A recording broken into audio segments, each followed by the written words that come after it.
Hey, and welcome to Autosight.net. Today we'll be discussing the differences in vehicle drivetrains. When people go in to buy a new vehicle, they oftentimes don't think about the drivetrain and how important certain drivetrains are to certain terrain.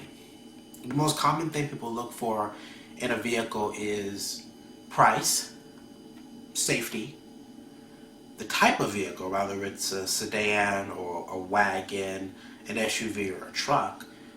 But oftentimes people don't really understand the importance of picking the right drivetrain in a vehicle. So today we'll be discussing that.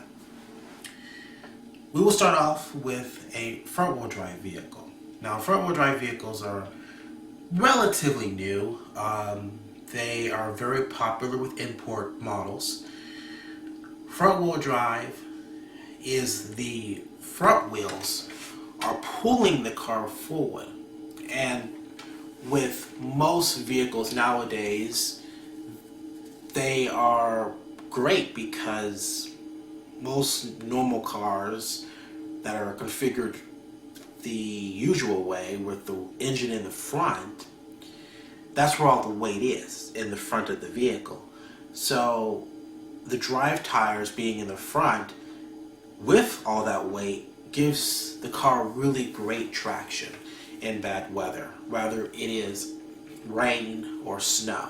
So that's great because that lessens the tendency of spinouts and skids.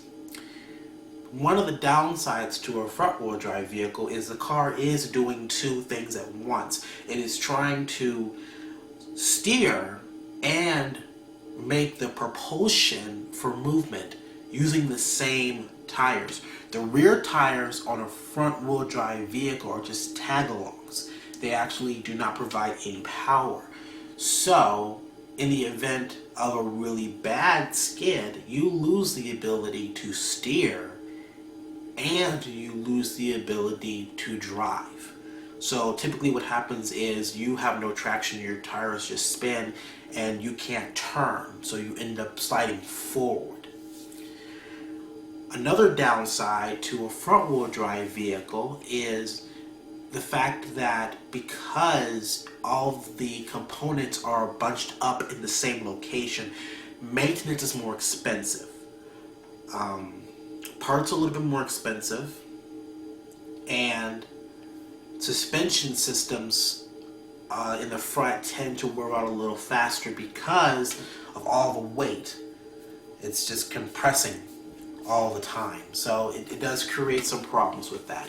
The average individual, though, really won't notice much of a change as far as maintenance is concerned, but it is a little bit more expensive. It's something to keep in mind. But front-wheel drive vehicles are really great in bad weather. A little more so than rear wheel. Rear wheel vehicles, where the drive tires of course are the back tires, it pushes the car forward. Now, there's a reason why most race cars are still rear wheel drive cars.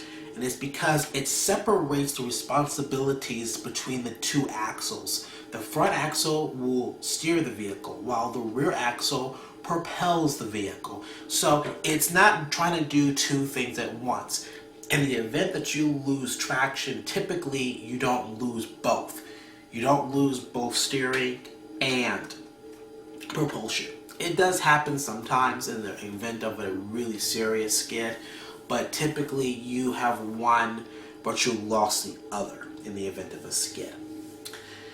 There's a lot of techniques to regain traction with a rear-wheel drive vehicle, versus with a front-wheel drive vehicle, there's slightly less that you can do.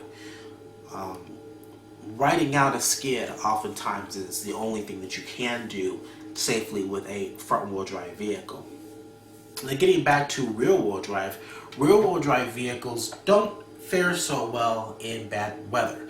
Rather, it is really bad rain or really bad snow and ice because of the fact that the rear of a car is lighter than the front of the car on a normal configured car with the engine in the front, you have to accommodate for that by adding weight to the back end. Rather, you use cinder blocks or you use sandbags, whatever you can do to add some weight to the back end of that vehicle. It's only really important if it's going to be really bad weather, snow and ice.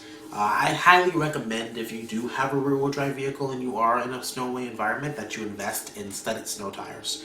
It makes a humongous difference, and it's very safe.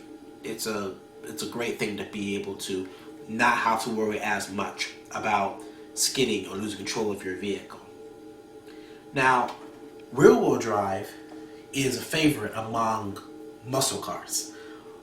All muscle cars, except for the new ones that are coming out now, where they're actually implementing a lot of all-wheel drive to some of the models. Rear-wheel drive is the cornerstone of muscle cars. They're great, and rear-wheel drive cars are very fun to drive. Just if you decide to drive them in a winter environment, just take the precautions. And that's really all it is you have to take more precautions, and you need to drive slow. You have to keep in mind that you have to give the tires a chance to get grip.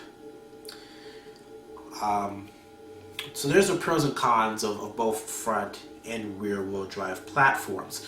Now I will get into all-wheel drive and four-wheel drive platforms. Now there is a difference, and a lot of people came to me and really don't understand the differences. So I'm going to explain it to you. A four-wheel drive vehicle has to be manually shifted.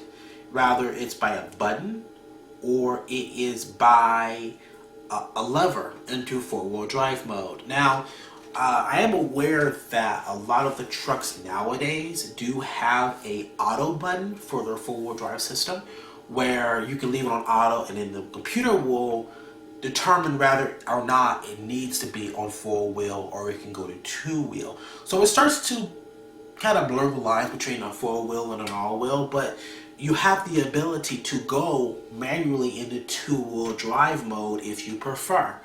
Versus if you are in an all-wheel drive car, you don't. It has no way of shifting out of all-wheel drive. You are all-wheel drive 24/7, 365. So you don't have to worry about remembering to put it back into four-wheel drive mode.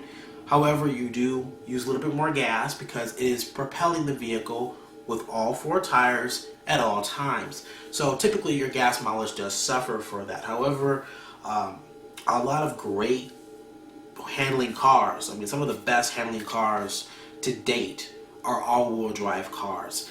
Rather, you're talking about a Nissan GT-R, you're talking about a Subaru STI or WRX, or a Lancer Evolution.